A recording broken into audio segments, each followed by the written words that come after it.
జై గురుదత్త. నా పేరు వెంకట రఘునాథ్. వరంగల్లో ఎన్ఐటీలో ప్రొఫెసర్గా ఉన్నాను. నా భార్య పేరు కృష్ణవేణి, కుమార్తె వెంకట గాయత్రి, కుమారుడు దత్త వెంకట సాయికృష్ణ. నేను మొదటిసారి ఆశ్రమంకి 2000 అక్టోబర్లో వచ్చాను. అప్పుడు నాకు స్వామీజీ గురించి ఏం తెలియదు. అయితే స్వామీజీ ఫోటో మటుకు తీసుకెళ్ళి ఇంట్లో పెట్టుకున్నాము. అప్పటి నుంచి టీవీలో చూస్తూ ఉంటాం అప్పుడప్పుడు. ఈయన చూసి ఈయనే ఇట్లాంటి వారే మా గురువుగా ఉండాలని భావిస్తుండేవాళ్ళము. పిల్లలకు కూడా ఏం తెలియదు స్వామీజీ గురించి. తర్వాత ప్రథమంగా మే 2005లో స్వామీజీ కుంభాభిషేకంకి వరంగల్ వచ్చారు. అప్పుడు ఆయన దర్శనం చేసుకున్నాం ఇంటర్వ్యూలో. అప్పుడు స్వామీజీ మా బాబుకి స్పర్శ చేశారు. తర్వాత మేము పుట్టు పండుగలకి వచ్చాము ప్రథమంగా. అదే ఫస్ట్ టైం మేము రావడము. అయితే స్వామీజీ మా బాబుని ఎందుకు స్పర్శ చేశారో మాకు తెలియదు అప్పుడు. తర్వాత అనుకోకుండా 2 నెలల తర్వాత బాబుకి సడన్గా అపెండిక్స్ ఆపరేషన్ చేయాలన్నారు. అయితే అనూహ్యంగా అది చాలా అక్యూట్ గ్రోత్ అయ్యి 10 సెంటీమీటర్ల గ్రోత్ వచ్చింది. చాలా పెరిగిపోయి అది లివర్ దాటిపోయి, అబ్డామినల్ దాటిపోయి, గాల్ బ్లాడర్ దాటిపోయింది. డాక్టర్కి అర్థం కాలేదు అసలు అది అపెండిక్స్ అని కూడా తెలియదు ఆయనకి. అయితే డయాగ్నోసిస్ కొరకు 2 రోజులు అలాగే పెయిన్తో ఉన్నాడు. తర్వాత 2 రోజుల తర్వాత ఓపెన్ చేయాల్సిందే అని చెప్పి ఓపెన్ చేస్తే అప్పుడు తెలిసింది అది బర్స్ట్ అయిపోయింది అప్పటికేను.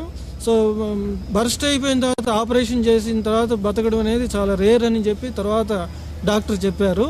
ఇది మేము తర్వాత తెలుసుకోకపోయినా కూడా మాకు స్వామీజీ కృప అని తర్వాత తెలుసుకోగలిగాం. అయితే మేము ఈ ఆపరేషన్ ముందు ఒక స్వామీజీ తోటి మాకు అనుభవం జరిగింది. అనుకోకుండా మా బాధలు చెప్పుకుంటుంటే మా ప్రొఫెసరు హైదరాబాద్ తారాణనామ సంవత్సరం ఉగాది రోజు స్వామీజీ నిజపాద స్పర్శ ఇస్తున్నారు, మీరు కూడా వచ్చి చూడండి, మీకు మంచి జరుగుతుంది అన్నారు. తెలియకుండానే ఆయనతోటి మేము వెళ్ళి నిజపాద స్పర్శ చేసుకోకి వెళ్ళాము. అయితే మేము వెళ్ళే టైంకి హాల్ మొత్తం నిండిపోయి సుమారు 2000 మంది ఉన్నారు. అనుకోకుండా స్వామీజీ సంకల్పం ప్రకారం అనుకుంటాను మాకు తెలియకుండానే ఫస్ట్ రోలో ఫస్ట్ సీట్లోనే కూర్చోబెట్టారు వాలంటీర్స్. స్వామీజీ ఫస్ట్ మా బాబుకి పాదస్పర్శ ఇచ్చారు. ఎందుకు ఇచ్చారో మాకు తెలియదు, కానీ ఇప్పుడు వాళ్ళ ఆపరేషన్లో సేవ్ చేయడం కొరకు ఇచ్చారేమో అని ఇప్పుడు దానికి తెలుసుకోగలుగుతున్నాము. అట్లా మా బాబుకి పాదస్పర్శ ఇచ్చి ఆపరేషన్ నుంచి సేవ్ చేసిన తర్వాత అప్పాజీ మేము ఇంకొక కోరిక కూడా కోరుకున్నాము. అప్పాజీ వారి సమక్షంలోనే మా బాబుకి ఉపనయనం జరగాలి అనేది మా కోరిక.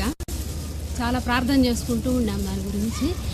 తర్వాత సంవత్సరం అప్పాజీ వారు మాకు అది కూడా అనుగ్రహించారు. ఇక్కడనే స్వామీజీ సమక్షంలోనే మా బాబుకి ఉపనయనం చేయించారు. విశేషంగా అనుగ్రహం కూడా ఇచ్చారు. చాలా సంతోషపడ్డాము మేము.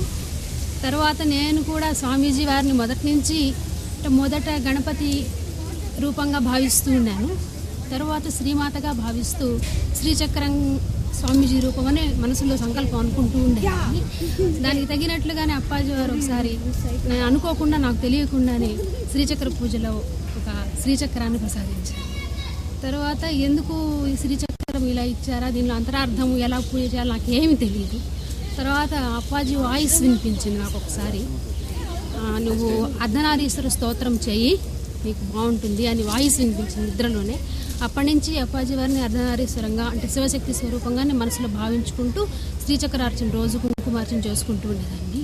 సో దానికి తగినట్లుగానే, నా భావానికి తగినట్లుగానే అప్పాజీ వారి తర్వాత విజయవాడ ఆశ్రమంలో దర్శనం చేసినప్పుడు నేనే శివశక్తి స్వరూపాన్ని అర్ధనారీశ్వరిని అని చెప్పి నాకు మనసుకి ఆలోచన స్థిరం చేశారు. నాకు చాలా సంతోషం అనిపించింది. నేను ఇప్పటికి కూడా స్వామీజీని అలాగనే పూజించుకుంటున్నాను. ఎప్పుడు మాకు అప్పాజీ మాతోటే ఉంటున్నట్టుగా మాకు భావన ఎప్పుడు నిరంతరం మాకు తెలుస్తూనే ఉంటుంది. ఎప్పుడైనా ఒక్కసారి మనసులో అలా అనుకోగానే మాకు అప్పాజీ నుంచి వెంటనే ఆ స్పందన మాకు వస్తూ ఉంటుంది. పిల్లలు కూడా ఎప్పుడు స్వామీజీ గురించి అదే భావనలో ఉంటారు. వారికి కూడా అప్పాజీ నిరంతరం తోడుగా ఉన్నట్లుగానే వాళ్ళకి అనుభవాలు చాలా జరిగాయి. జై గురుదత్త.